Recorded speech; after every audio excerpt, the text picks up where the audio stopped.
Good morning. I hope you're doing well this morning. Today's going to be another great day. I'm watching the sunrise. It's beautiful. Um, I hope you're feeling well this morning. If not, I hope you start feeling well real soon. I always encourage and pray for people to feel better because it's rough when you feel bad. And you can't get better fast enough, whatever the case may be. It's like you want to be better, like, boom, within an hour. I felt bad, I feel better now, and start the day. But sometimes it takes a little longer. But I hope you start doing well real soon. And we're going to get into our Bible study today and see where it leads us today. And I hope it's an encouragement to you. And you hear exactly what God wants you to hear today. And we're going to get started. Like always, I do this all one-handed. Oh, okay, let's blur it up real good. I'm sorry, I about dropped my book again. I'm good at that. I'll have to get one of those things to put around my neck if I'm going to start doing these as much as I do them. Hold my phone in place and all that good stuff. I'm trying to come down with a cold again. I feel it. Or allergies. They say allergies. We're going to be, let's see, the title is The Long Range View in Genesis chapter 15 verses 13 through 16. Oh, Abram. I remember this one.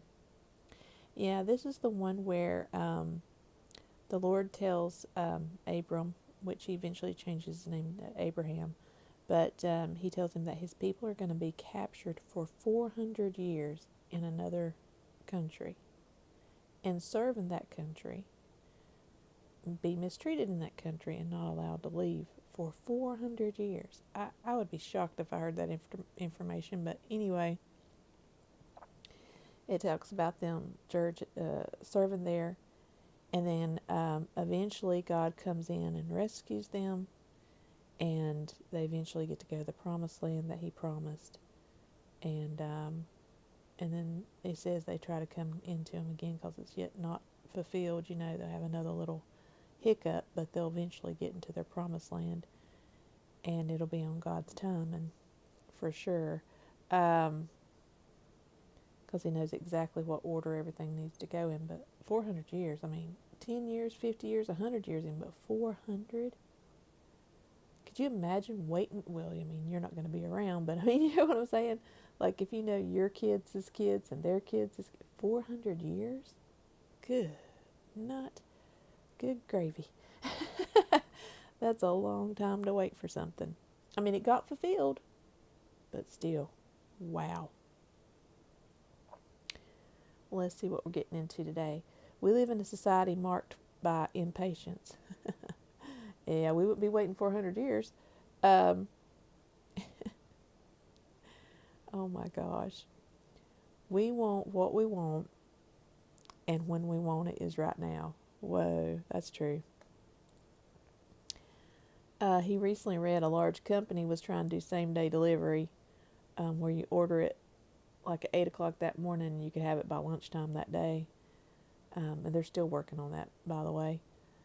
Because customers are willing to pay the extra for the privilege to have it same day delivered. That's a big market for it, which I could see that. And people have got accustomed to instant gratification, basically. They want that being satisfied and it being boom right there. Can you imagine? Wow. It's just, I have 5 wonderful children in my life, and they're my brother's children, and they keep me on my toes. And let me tell you, they want that instant whatever. If it's fixing them something to eat or going somewhere, it's like, are we there yet? Are we there? It's like, very impatient. They're young and but still. And I'm their aunt, so I like spoiling them. So yeah, I try to give in to a lot of stuff. But yeah, that being impatient, yeah, they want it like, let's do it now, let's go now. Where's it at? Let's do it now. Let's do it now. Whatever it is, they want it like right then. I feel like the whole world's one big kid, don't you? Lord have mercy. But anyway, there are some who seem to regard thinking about next week as a long-term plan. God works on a different schedule. He exists outside of time, and there is no hurry or haste in his program. Peter wrote, "But, beloved, be not ignorant of this one thing, that one day is with the Lord as 1,000 years, or 1,000 years as one day." Second Peter chapter 3, verse 8. Because of that, God is not in a hurry. He is looking at the future in a different way than we are. Boy, that's the truth. His plans are, compressed to hundreds and even of thousands of years, and his purposes are deeper and richer than ours as well. Whereas we usually simply want change and makes our lives more comfortable, God is working out purposes that are much bigger and better than we could ever imagine. And that's true. And that's where I'm putting my own words into it.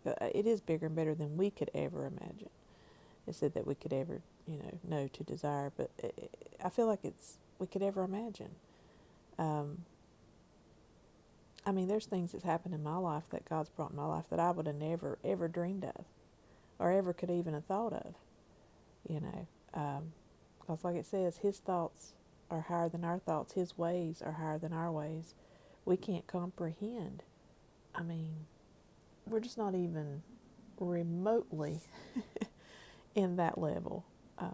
That's why we are the children of God, and he forever loves us, and he knows what's best for us, even though we probably some days fight him on that, and we do realize it, and some days we probably don't even realize it, but that's why we need to ask him for his help for everything. So what does that mean to us in a rush, hurried up world?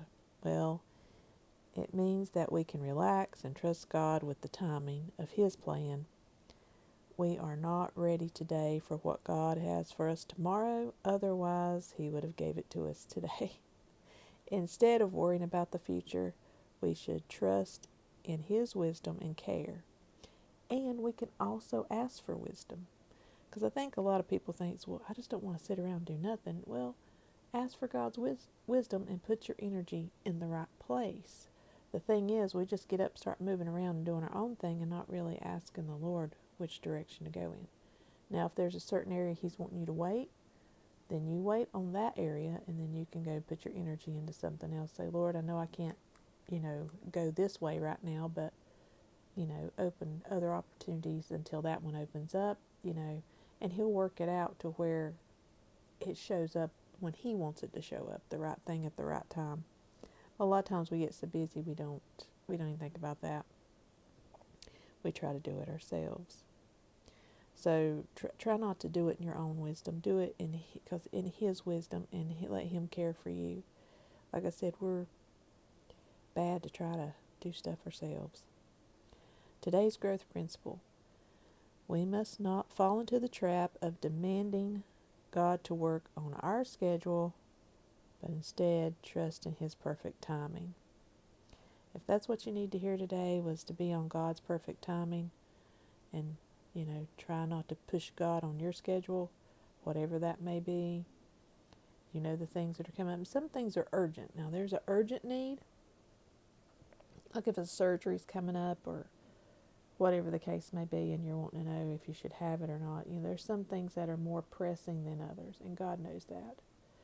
But this is for like long-term plans. I think for like when people get married, how they should work out the future, and sometimes they don't even take that into consideration, or they're just living paycheck to paycheck.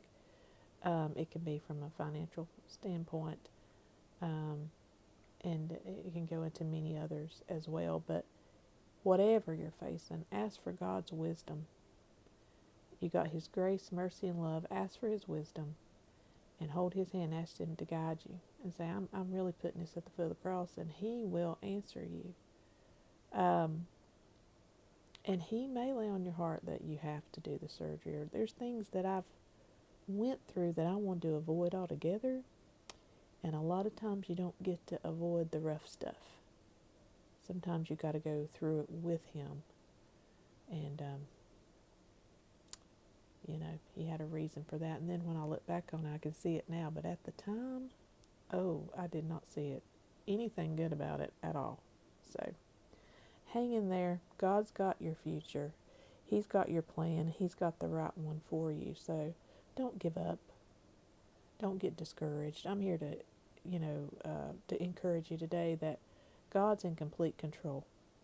And He loves you. He truly does. He loves you more than you could ever possibly imagine. And He's not going to let you down. Even sometimes I think our feelings, emotions, and hormones get in the way that we think that He has, but He has not. And He's there, and He'll comfort you. Just run to Him. If you're upset, tell Him you're upset. If you're hurt, tell Him you're hurt. I mean, that's a whole thing of communication and prayer. Okay? He's there. He wants to talk to you. He wants to comfort you. He wants to love on you. I tell you that every day, and He does. So anyway, I hope this helped you out today. I hope this was an encouragement to you today, like I said. And I just pray you have a wonderful day, because it's going to be a wonderful day. If it ain't, it will be at the end. It will be at the end of the day. It'll be better. But, well, like always, God loves you. I love you. And I'll talk to you later.